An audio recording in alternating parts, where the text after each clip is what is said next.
नमस्कार मित्रांनो, मुख्यमंत्री माझी लाडकी बहीण योजना या योजनेचा ऑफलाईन फॉर्म हा कसा भरायचा आहे, कुठे सबमिट करायचा आहे, याला कागदपत्रे कोणती जोडायची आहे आणि यांचं हमीपत्र कसं भरायचं आहे ते आपण या व्हिडिओच्या माध्यमातून समजून घेणार आहोत।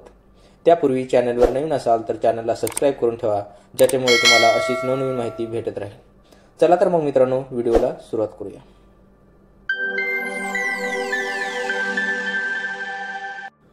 मित्रांनो, तुम्ही पाहू शकता मुख्यमंत्री माझी लाडकी बहीण योजनेचा अर्ज हा ऑफलाईन फॉर्म आहे। सर्वात अगोदर तुम्हाला महिलेचं म्हणजेच लाभार्थ्याचं संपूर्ण नाव टाकून घ्यायचं आहे। आधार कार्डवरती ज्या पद्धतीने नाव असेल त्याच पद्धतीने तुम्ही इथे महिलेचं म्हणजेच लाभार्थ्याचं संपूर्ण नाव टाकून घ्या। त्याच्यानंतर महिलेचे लग्नापूर्वीचे नाव जे काही असेल ते तुम्हाला इथे टाकून घ्यायचं आहे। त्याच्यानंतर महिलेचे लग्नानंतरचे नाव जर विवाहित असल्यास, जर महिला लाभार्थ्याचं लग्न झालेलं असेल तर लग्न झाल्यानंतरचं जे काही नाव असेल ते नाव तुम्हाला इथे संपूर्ण नाव टाकून घ्यायचं आहे। त्याच्यानंतर जन्मदिनांक, मित्रांनो सर्वात अगोदर तुम्हाला दिनांक टाकायचा आहे, त्याच्यानंतर महिना आणि त्याच्यानंतर इसवी सन म्हणजेच वर्ष टाकायचं आहे।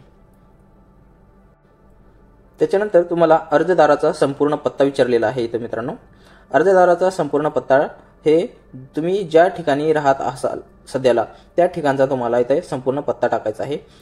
पत्ता टाकल्याच्या नंतर तुम्हाला ग्रामपंचायत जी आहे ती ग्रामपंचायत लिहायचं आहे, किंवा नगरपंचायत, महानगरपालिका, नगरपालिका जे काही असेल तुम्हाला इथे लिहून त्याच्या समोर पिनकोड टाकायचा आहे। तुमच्या गावचा पिनकोड काय आहे ते तुम्हाला इथे सबमिट करावं लागेल। पुढचा मुद्दा आहे जन्माचे ठिकाण।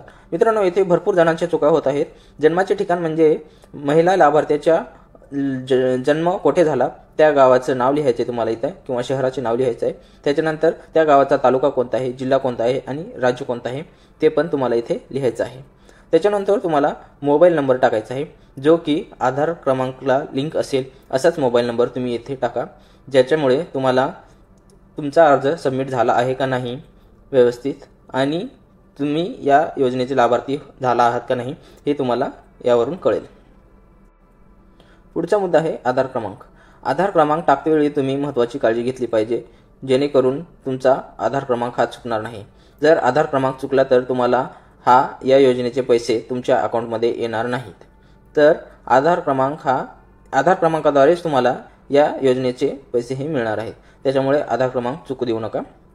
पुढचा मुद्दा आहे महिलेचा जन्म परराज्यातील असल्यास पतीचे जन्म ठिकाण टाकायचे तुम्हाला।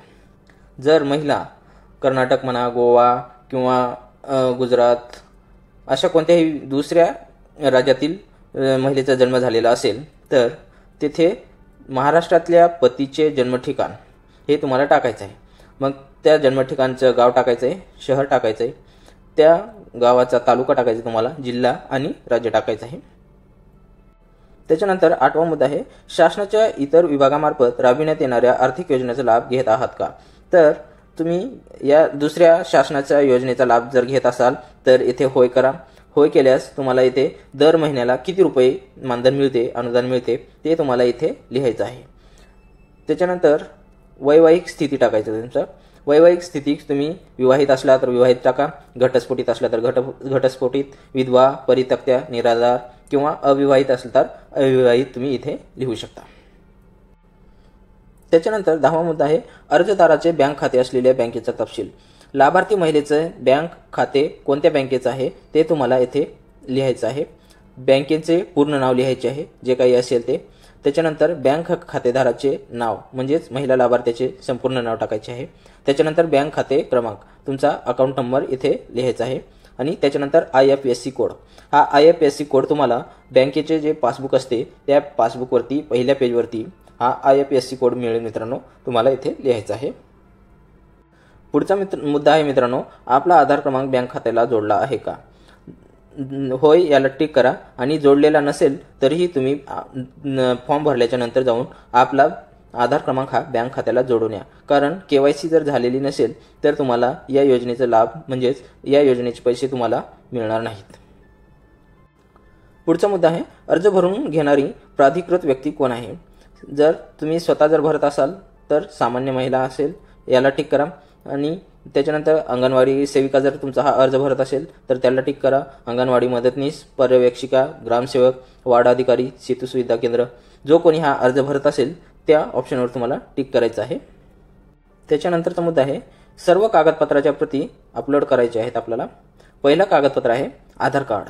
आधार कार्ड हे दोन्ही बाजूनं झेरॉक्स केलेलं असावं आणि ते तुम्हाला इथे त्याला जोडायचं आहे. त्याच्यानंतर अधिवास प्रमाणपत्र. जर तुमच्याकडे अधिवास प्रमाणपत्र नसेल तर जन्माचं प्रमाणपत्र जे काही असेल ते, किंवा शाळा सोडल्याचा दाखला, किंवा अधिवास प्रमाणपत्र उपलब्ध नसेल तर महिलेचे 15 वर्षापूर्वीचे रेशन कार्ड, किंवा मतदार ओळखपत्र, किंवा जन्म सोडल्याचं प्रमाणपत्र, किंवा शाळा सोडल्याचा दाखला तुम्हाला इथे जोडायचा आहे. अधिवास प्रमाणपत्र म्हणजेच डोमासाईल होय. त्याच्यानंतरचं कागदपत्र आहे ते उत्पन्नाचं प्रमाणपत्र, म्हणजेच तुमचं इन्कम सर्टिफिकेट येथे तुम्हाला सबमिट करायचं आहे. जर तुमच्याकडे उत्पन्नाचं प्रमाणपत्र नसेल तर तुमच्याकडे पिवळे किंवा केशरी जर रेशन कार्ड असेल तरी ते तुम्हाला येथे द्यावे लागते, ते चालणार आहे. त्याच्यानंतरचं आहे अर्जदाराचे हमीपत्र. मित्रांनो, तुम्हाला खाली हमीपत्र मी दाखवेन कसं आहे काय नाही, ते तुम्हाला त्याची प्रिंट काढायची आहे आणि या अर्जासोबत जोडून द्यायचं आहे. पुढचं डॉक्युमेंट आहे ते बँक पासबुक. मित्रांनो, लाभार्थ्याचे बँक पासबुक हे तुम्हाला झेरॉक्स करून द्यायचं आहे. समोरचा पहिल्या पेजचा झेरॉक्स हा तुम्हाला इथे अर्जासोबत जोडून द्यायचा आहे.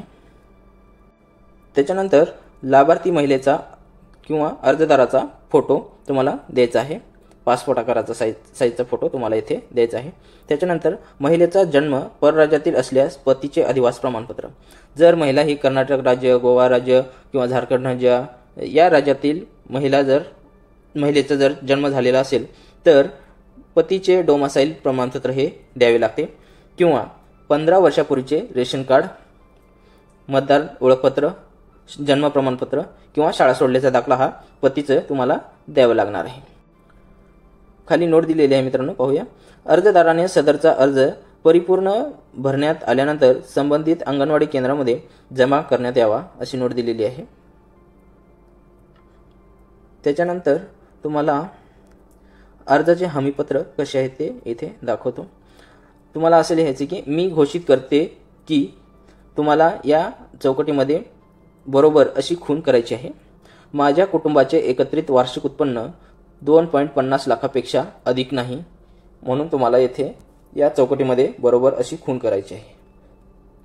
माझ्याकडे उत्पन्न प्रमाणपत्र नसल्याने मला पिवळे किंवा केशरी रेशन कार्ड आधारे उत्पन्न प्रमाणपत्रातून सूट देण्यात यावी, म्हणून तुम्हाला चौकटीमध्ये बरोबर करायचं आहे. त्याच्यानंतर माझ्या कुटुंबातील सदस्य आयकर भरत नाही, म्हणजेच ITR फाईल करत नाही, त्याच्यामुळे तुम्हाला चौकटीत बरोबर अशी खूण करायचं आहे.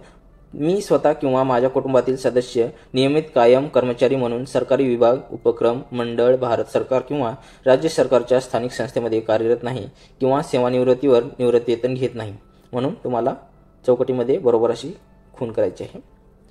मी बाह्य यंत्रणाद्वारे कार्यरत असलेली कर्मचारी, स्वयंसेवी कामगार, कंत्राटी कर्मचारी असून माझे उत्पन्न 2.50 लाखपेक्षा कमी आहे, असे तुम्हाला इथे बरोबर खूण करायचे आहे. त्याच्यानंतर मी शासनाच्या इतर विभागामार्फत राबविण्यात येणाऱ्या दरमहा 1500 किंवा त्यापेक्षा अधिक रकमेचा आर्थिक योजनेचा लाभ घेतलेला नाही, म्हणून तुम्हाला इथे बरोबर टिक मार्क करायचं आहे. त्याच्यानंतर माझ्या कुटुंबातील सदस्य विद्यमान किंवा माजी खासदार, आमदार नाही, हे तुम्हाला इथे बरोबर अशी खूण करायची आहे.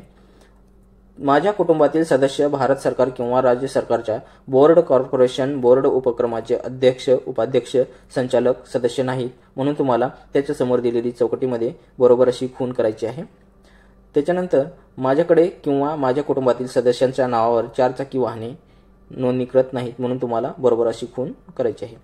तुमच्याकडे जर ट्रॅक्टर असेल तर ते चालणार आहे. फक्त 4 चाकी वाहने ज्याच्याकडे आहेत त्यांच्यासाठी या योजनेचा लाभ मिळणार नाही. त्याच्यानंतरचा मुद्दा आहे पुढचा, माझ्या कुटुंबात एकापेक्षा जास्त अविवाहित महिलेने या योजनेचा लाभ घेतलेला नाही. जर तुमच्या कुटुंबामध्ये अविवाहित 2 महिला जर असेल तर त्यांच्यासाठी योजना नाही, फक्त एकाच अविवाहित महिलेने एका कुटुंबातील लाभ घ्यायचा आहे.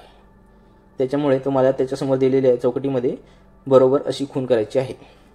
त्यानंतर मी वरीलप्रमाणे घोषित सत्यापित करते की मुख्यमंत्री माझी लाडकी बहीण योजना संबंधित पोर्टल ॲपवर आधार क्रमांक आधारित प्रमाणीकरण प्रणालीसोबत स्वतःला प्रमाणित करण्यास व आधार आधारित प्रमाणीकरणानंतर माझा आधार क्रमांक बायोमॅट्रिक किंवा 1 टाइम पिन म्हणजेच OTP माहिती प्रदान करण्याची सहमती देण्यात माझी हरकत नसेल. मी हे देखील सहमती देते की मुख्यमंत्री माझी लाडकी बहीण योजना माझी ओळख पटवण्यासाठी व प्रमाणित करण्यासाठी माझा आधार क्रमांकाचा वापर करू शकतात. मी केवळ शासकीय सेवा व योजनांचे लाभ प्राप्त करण्याच्या उद्देशाने अन्य राज्य किंवा केंद्र शासनाच्या विभागांशी माझे आधार KYC म्हणजेच eKYC वर्णन पुरवण्यास सहमती देत आहे. त्याच्यानंतर स्थळ कुठं आहे, तुमचं गाव कोणतं आहे तिथं लिहायचं आहे, त्या दिवशीची तारीख टाकायची आहे आणि तुम्हाला इथे अर्जदाराची सही व नाव म्हणजेच लाभार्थी महिलेची सिग्नेचर करायची आहे, सही करायची आहे आणि तुमचं नाव टाकायचं आहे त्याच्याखाली. त्याच्यानंतर अशा प्रकारचा अर्ज तुम्ही सादर केल्यानंतर तुम्हाला खालील पावती फाडून देण्यात येणार आहे. मुख्यमंत्री माझी लाडकी बहीण योजना अर्जाची पावती जी आहे ती मुख्यमंत्री माझी लाडकी बहीण योजनेअंतर्गत आपला ऑनलाईन ऑफलाईन अर्ज यशस्वीपणे दाखल करण्यात आला आहे.